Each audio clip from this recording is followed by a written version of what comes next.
Hey guys, this is John, and I'm playing Chess Tempo 2 in the 15-minute pool on ICC. I open with d4 against Chess Tempo 2, and will we have a Slav? Yes, we will. I'll play knight f3 on move 3, and after knight f6, I mostly play knight c3 here. Occasionally I play e3, but knight c3 is the most principled move, so let's go with that. And he offers an invitation to go into the Semi-Slav. Well, he is playing the Semi-Slav, I should say. So here I can do a few different things. I can play bishop g5 or I can play e3. Those are the main moves. There's also g3, which is highly interesting. You know, I might play g3 because it's a little off the beaten path, and I've been countering this a lot from the black side, actually. And I think there's something to be said for this move. GMs seem to be playing it pretty frequently lately. So let's go bishop g2, and I'm willing to gambit the c4 pawn. That's how this line works, is you're willing to let black take, and you're almost challenging them to take. He does not. He plays bishop d6. So I'm going to castle now. I'm just going to check Chess Tempo's stats because I'm kind of curious about this player. Peak rating of 21-22. They played about 400 15-minute games. So they castled. Now, they haven't taken the pawn on c4, so this makes me wonder whether I should now take the opportunity to defend it. One thing I could do is play knight d2, protecting the c4 pawn and enabling e4. Tentatively, I like that plan. I could also play queen d3 with a similar plan, just protecting c4 and getting ready to play e4 myself. So if I play queen d3, let's say he plays b6, e4, d takes e4, knight takes e4, knight takes e4, queen takes e4, bishop b7. I'm going to go with the knight d2 plan.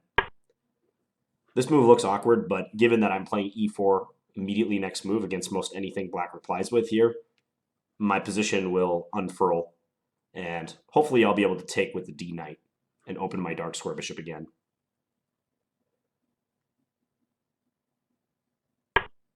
Plays rook e8. So this doesn't change my game plan. So let's go ahead and play e4. I have a feeling he's going to drop the bishop back to f8 after all is said and done. Like, we're going to exchange a little bit, and he might play knight takes. He also might play bishop f8 right away. I don't get the impression that he's going to play bishop e7, because I think if he were to do that, he would not have put his rook on e8. So I think bishop f8 is coming.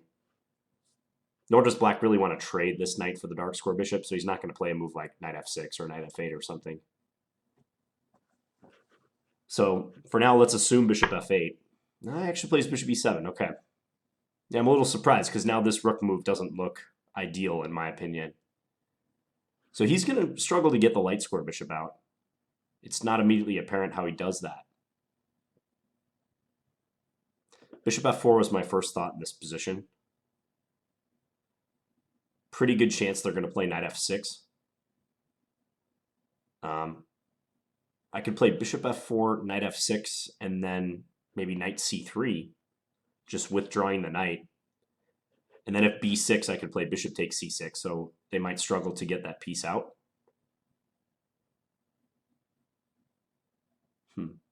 What else could I do? I could put the bishop on e3, but it just seems more active on f4. I feel like I'm going to get more bang for my buck with the bishop out on that square instead. c5 looks premature to me. Yeah, I'm going to play bishop f4. Just a natural move. I don't have to spend too much time to make such a move.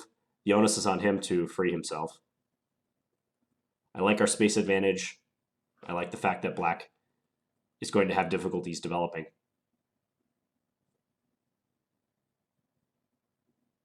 So after knight f6, I'm looking at knight c3 or maybe even knight c5 I'm considering as well.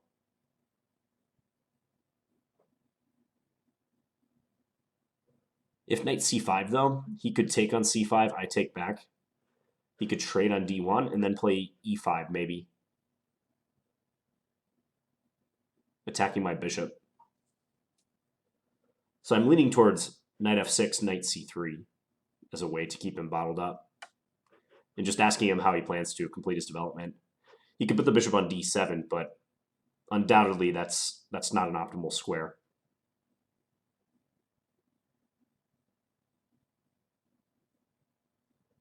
If I were simply to trade on f6, that would most likely make it easier for him to coordinate. Like he'll take with his bishop, I have to waste time defending d4.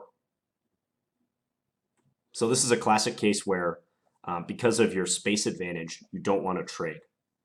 I think trading would be a slight mistake here. You want to keep your opponent's pieces stepping on each other's toes, and you want to keep them bottled up.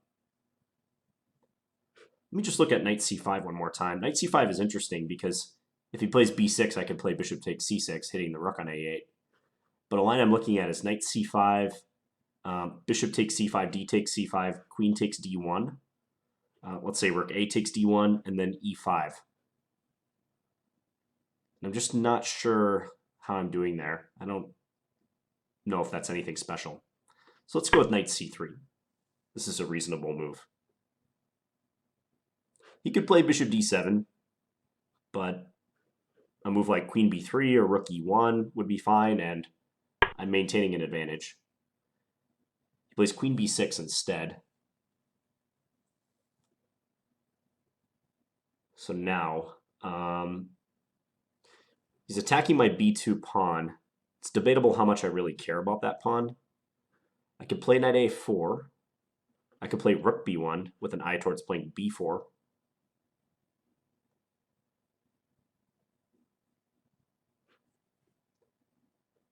So if knight a4, queen a6, that hits this pawn. b3.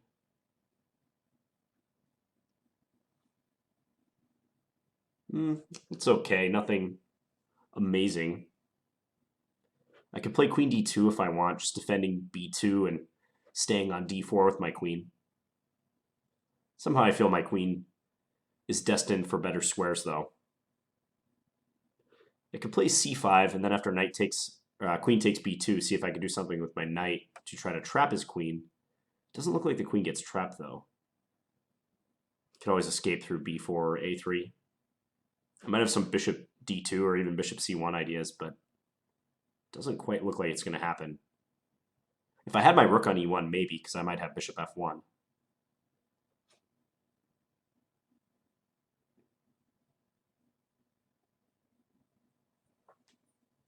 I'm going to play knight a4. So just attack the queen, and if queen a6, I'll play b3. And I might go for knight c5 later.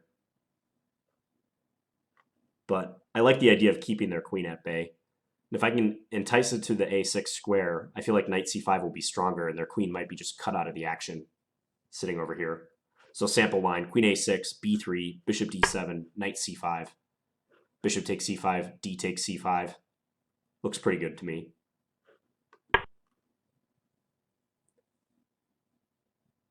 b3 is a nice solid move. It solidifies c4.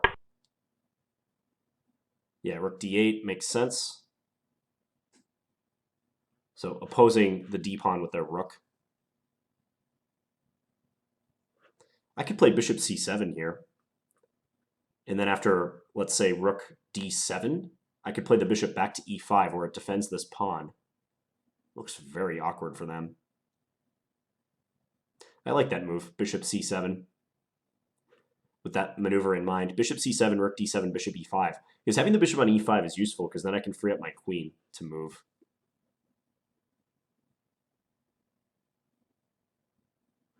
What if bishop c7, rook d7, bishop e5, knight e8? Idea, queen e2, f6. Looks so horribly passive, but if my bishop moves, they might be able to go rook takes d4 then.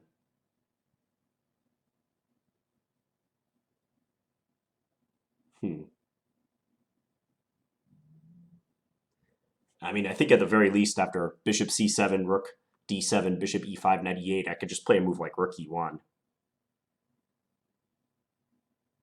Or queen d2 or something. That would be fine. And maybe bishop c7 is even unnecessary, but I like the look of that move. Let's give it a shot. I'm just curious if he'll actually play this. Or if he'll just go back to e8. I don't lose too much by doing this. He's still bottled up no matter what. Yeah, so now this move.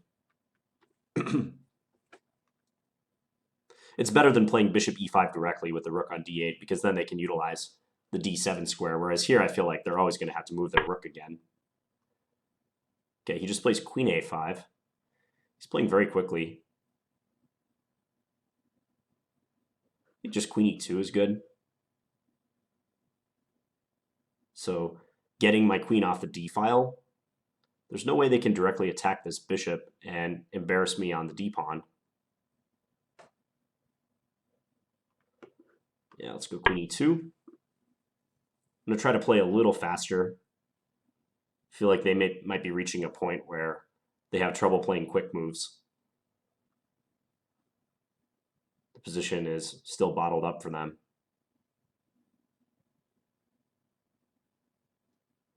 So my plan now is just to put a rook on d1. Probably the a rook. Could use the f rook, but I feel like it might be good to keep my f rook available to go to e1, or even on the f file it might be good. Okay, so let's just do this. b5 is still bad because of bishop takes c6, hitting the rook on a8.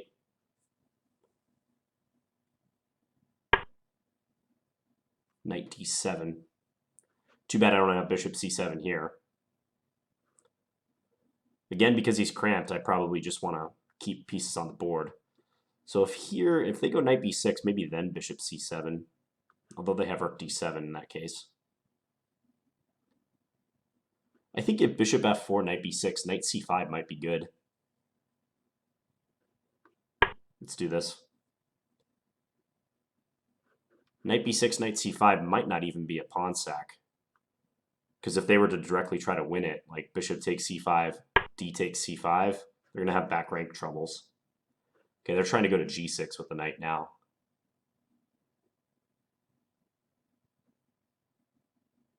Anticipating that, I could play h4, having in mind h4, knight g6, bishop d2, followed immediately by h5, depending upon where their queen goes.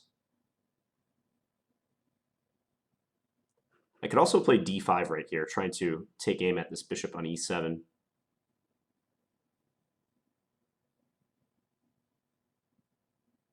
Let's go h4. I like this move. It anticipates the knight g6 reply.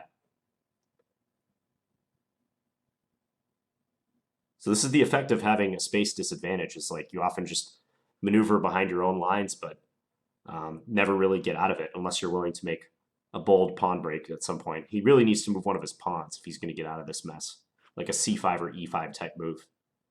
But he hasn't really shown in his last, 6-7 moves a willingness to try that. So h6, okay.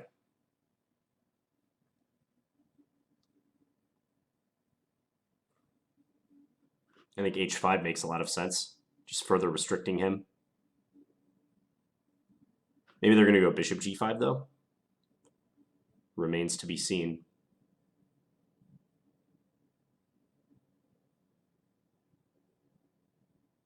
I could play c5. I don't know about c5, though.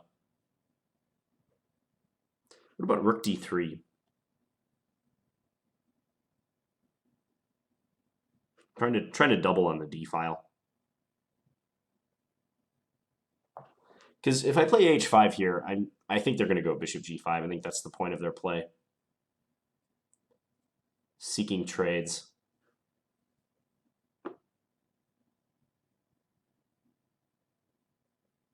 Okay, let's go rook d3.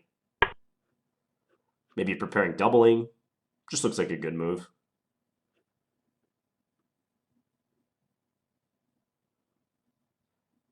I was hesitant to play rook fe1 because of bishop b4. So now this rook has more scope. It might be able to come to d1, and he can't harass me with bishop b4. Yeah, so now I'll do this as planned.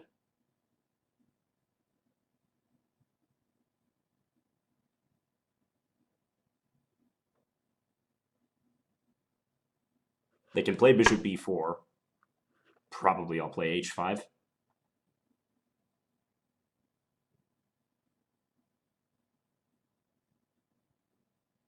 Or do I want to just let that knight sit there?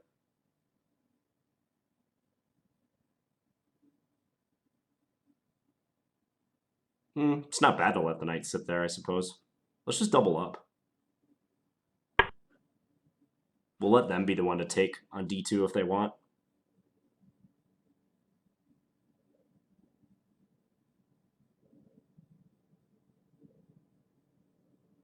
Yeah, I don't have to play h5 right away.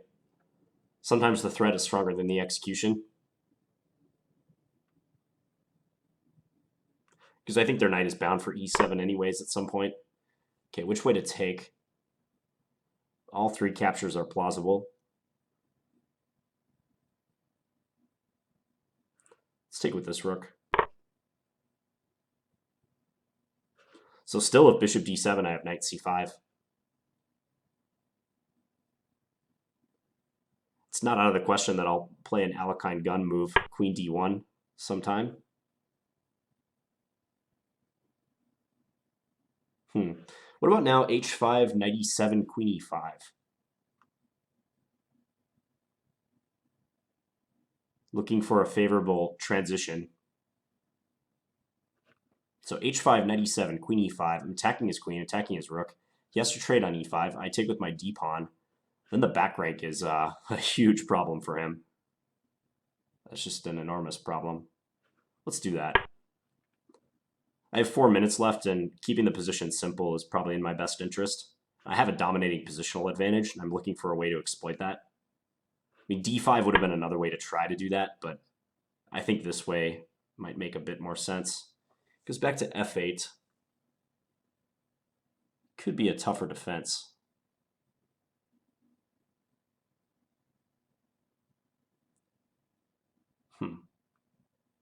Okay, I'm still going to play queen e5. I like the idea of trying to squeeze them in this endgame. And I know I can play a lot of moves really quickly in this endgame too.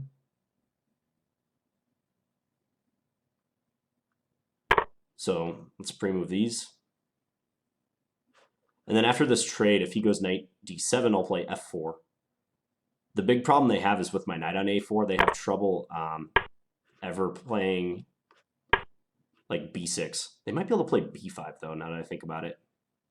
But still, I think I have a space advantage that's useful. If b5, I can take on c6, I think.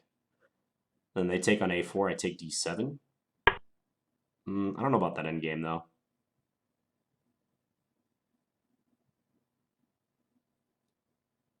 Okay, now do I play c5 or do I try something else?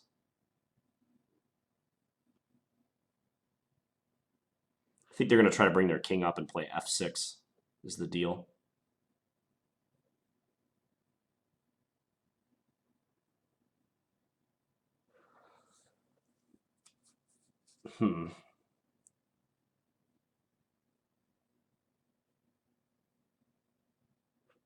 Let's centralize first of all.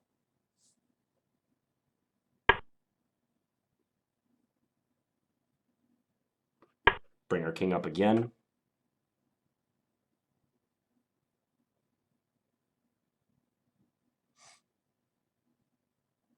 I don't know, f6 is a weakening move, but they'll probably still play it. I'm debating whether to play king d4 in that case.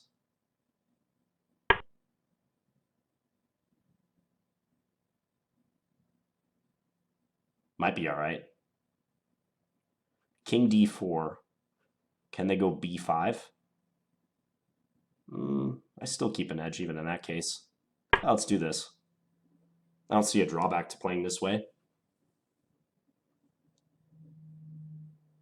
Maybe I can play rook e3 if necessary. I'm blocking the d file, and my king maybe seems awkward on this square, but he can't hardly do anything. Let's pre-move this just in case. This time's getting a little lower. Yeah, I figured he'd flash out with this move at some point.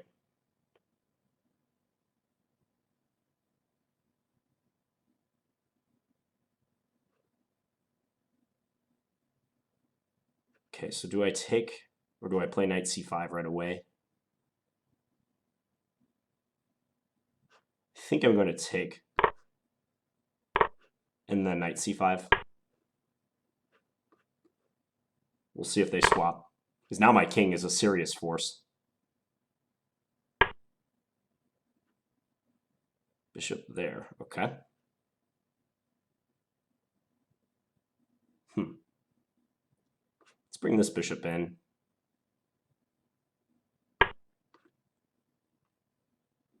We'll see if they can hold this endgame. Rook c8 is defeated by rook takes d7. So if I get my king into c6, then they're having to face the threat of rook d7 check, and also maybe just me going after their queenside pawns. So the rook activity I get, or the king activity rather, I get now is pretty substantial. It's going to be tough with 2 minutes, but the position is simplifying nicely in my favor. If they play bishop e8, I can just trade on e8. I think it's likely I'm going to win a pawn or two. They could try like trading on c6 and then giving a check. I take b5 and then they go rook c2. But I think with their king cut off and me being able to push my queenside pawn so quickly, this is boding well.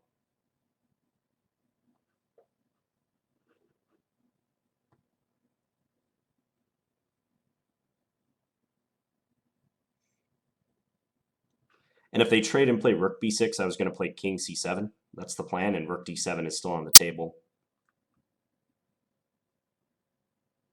This time going after the g7 pawn. So we'll see what they do, because rook d7 and also just the king coming up even is a big deal. Like if a6, I might not play rook d7 right away. I might play king c7 first. Okay, they do that. Well, let's do this move first. And then we'll take. Check. We'll go after this pawn. Because now they're going to be extremely passive. If they play like rook e8 or something, then they can barely move. Rook e8, I'll probably just play rook b7. And if they break away with their rook, like now I can take here, and I'm threatening rook a8 mate. So that's not looking good for them. Let's just go here. There's too many passed pawns for them to reckon with. Yeah, I don't have to bother defending that pawn. Okay, that was just a... I don't know. Trying to catch me with a mouse slip. He offered a take back. I'm not going to give it to him.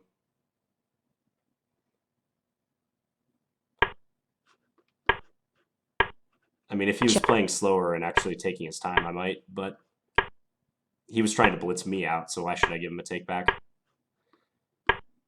And he's playing out a totally lost position. Check.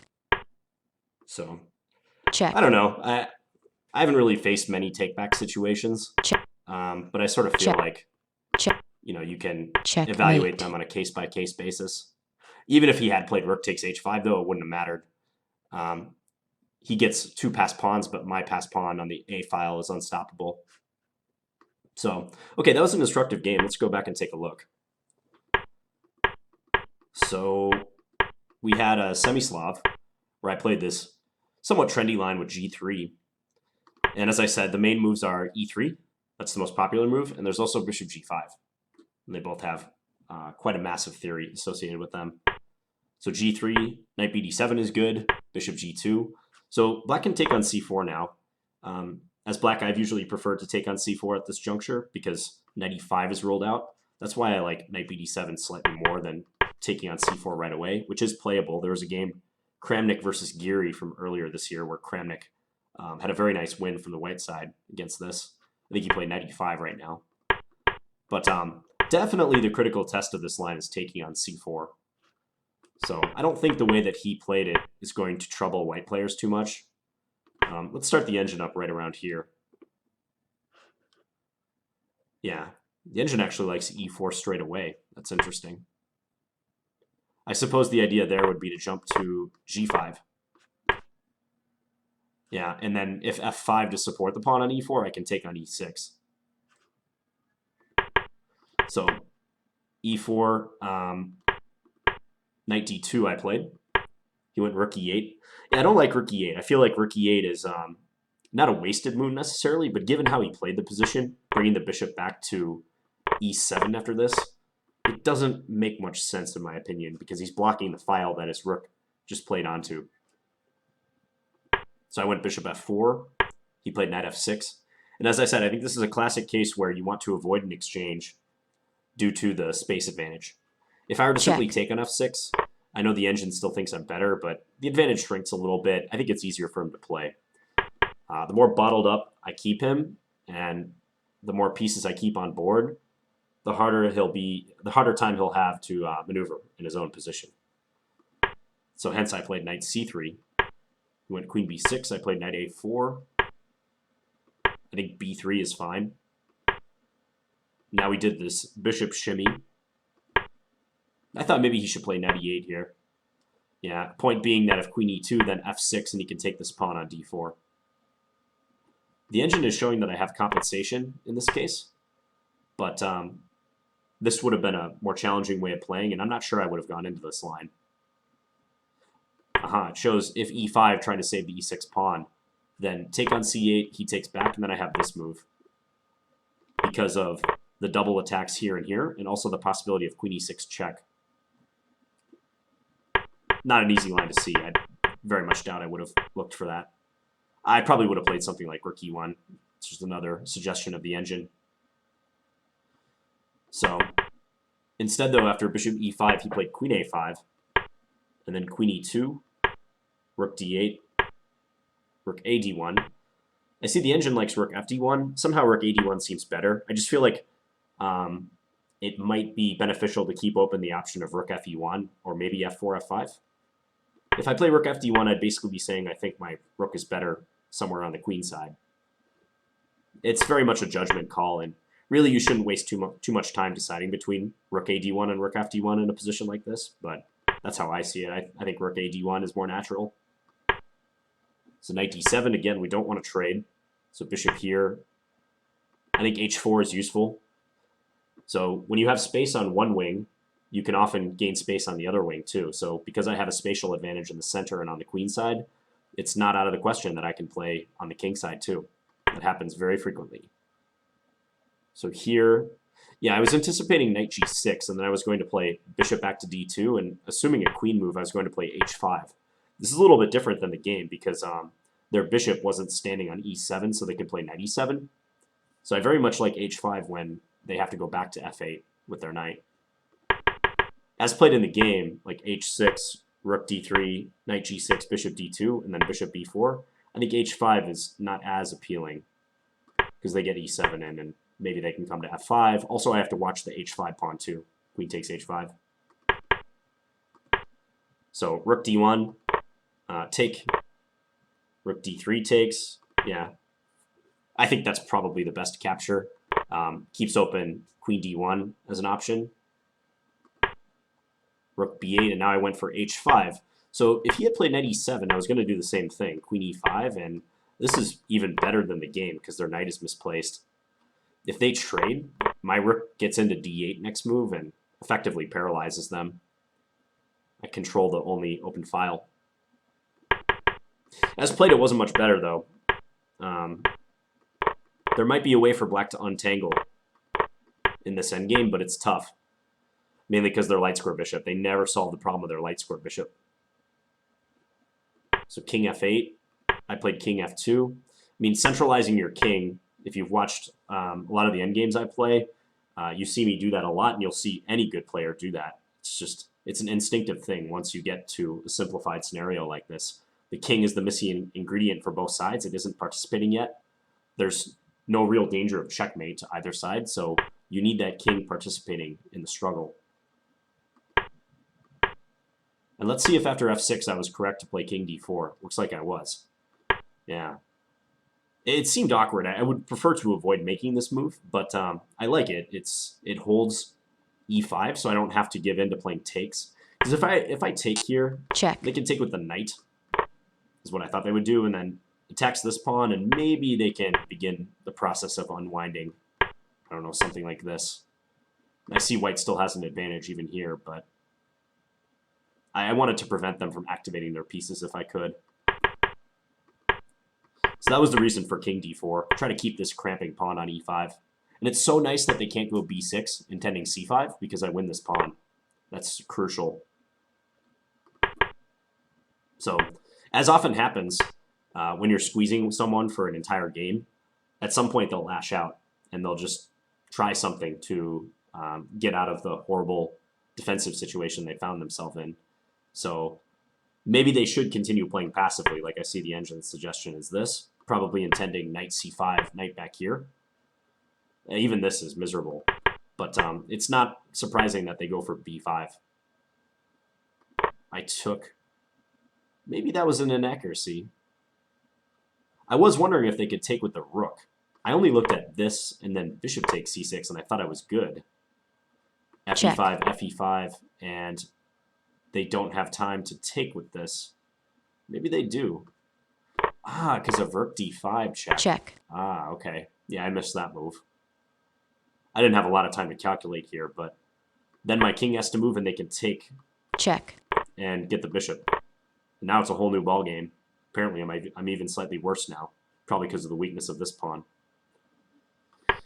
So maybe they missed a pretty big chance with rook takes b5, or f takes e5 first, and then rook takes b5, I assume. Because if this fails to this neat resource, check. Yeah, then black is very much back in the game. That thought crossed my mind. I didn't have time to really analyze the two. I like knight c5 too. I just thought he would take here, and if I take with the king, there might be some issues with, at least I thought, with something like this, and then check. But I see I made some assumptions. Like here, I don't have to take on e5. I could play bishop takes c6 and keep their rook under wraps. And I still maintain a big advantage because they have trouble developing.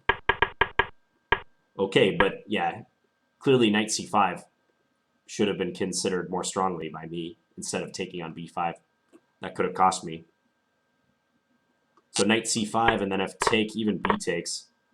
Yeah, I was trying to prevent their rook from becoming active too. I did look at this line and I saw my bishop and pawn on a2 are under attack. But again, this seems like a better way forward in view of that other line. But he was playing fast the whole game, and he just almost yeah, I mean, it took him 1 second, and he took back here. It is pretty clear he was playing mainly for time. He wasn't analyzing the position as seriously as he should have. Because now after knight c5, black is in big trouble. I think taking on c5 is still a mistake, though. Because now my king just gets involved immediately.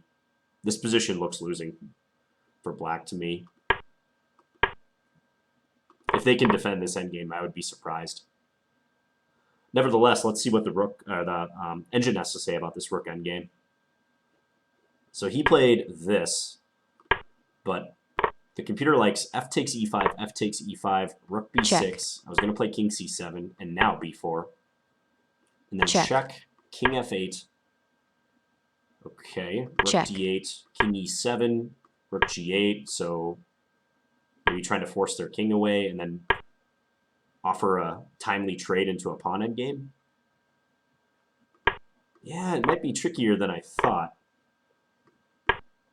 Here, threatening king d6 with check. It just feels like a losing endgame for black. I mean, I think the difference in king activity is huge. I mean, the fact that my king is on this wing means I can trade rooks almost at will and have a winning endgame. And also my king itself just creates a lot of threats against his pawns. And his king is pretty boxed in. You can see the cramping influence that this pawn has even going into the endgame. So b4 was played. Check. Rook d7 check. King f8 take. Check. Yeah, and he gave a check. I think that b4 move probably threw it away. Maybe he does have to speculate with f takes e5, f takes e5, rook b6, and hope for the best. Check. Because once I get this in and I win a7, my king's coming over here. It's too much. Rook c8 didn't help him either. That just forces my king where it wants to go, really. Yeah, rook d8 is probably a better try, trying to cut off my king, maybe bringing the rook here. But even this is most likely losing. Yeah, what if I play like rook a4? Looks pretty good. I believe in my connected pawns after this. Just a4 or something. Rook takes h5, maybe king b6. Yeah. Any reasonable continuation is going to win for me, even if the computer wasn't seeing that at first. It's just too strong. These pawns are too fast. They're connected, and I have the help of my king and rook. So Check. he gave a check. I went here. And I win the e6 pawn for good measure. And his counterplay is too little, too late. I like rook a4 a little bit better than rook b7, because on rook b7, like maybe he can go here and counterattack a2. It should still be winning, but it's nice to have the connectors. Yeah, a4 and okay, he played rook h4 and offered a take back, but you know, it could be possible that he played rook h4 hoping I go a5 pre-move and then he takes my rook. I played enough bullet games to realize that people do those tricks. Because as white here, it wouldn't be unusual for me to assume that he's going to play rook takes h5 and have a5 pre-moved or at the ready. But I just really wasn't inclined to give him a take back based on the way he played this game. Like, very clearly he was playing for the clock the whole time. I don't know. He could have defended better, and when your opponent shows that they're just trying to flag you, you're not going to be particularly amicable to cutting them a break. So yeah, but even if he takes on h5, it's completely lost. Like, a5, how's he going to stop this pawn? If he tries to go behind, I can just block with my rook even. Just rook a4, this pawn's going to queen. So, pretty instructive game. I think that game is a good example of how you want to think when you have a space advantage. So the main things are avoiding trades. I mean, that's pretty obvious. Also, like, trying to anticipate where your opponents are going to break too. I didn't talk about pawn breaks too much, but you can see at all times, like, he was never really able to do moves like b6 for fear of hanging c6. c5 never really was good for him. e5 never worked. And we offered a transition into an endgame because my space advantage persisted even there. So I hope you guys enjoyed this game. I'll be back tomorrow with another 15-minute game. Thanks for watching, guys. Bye.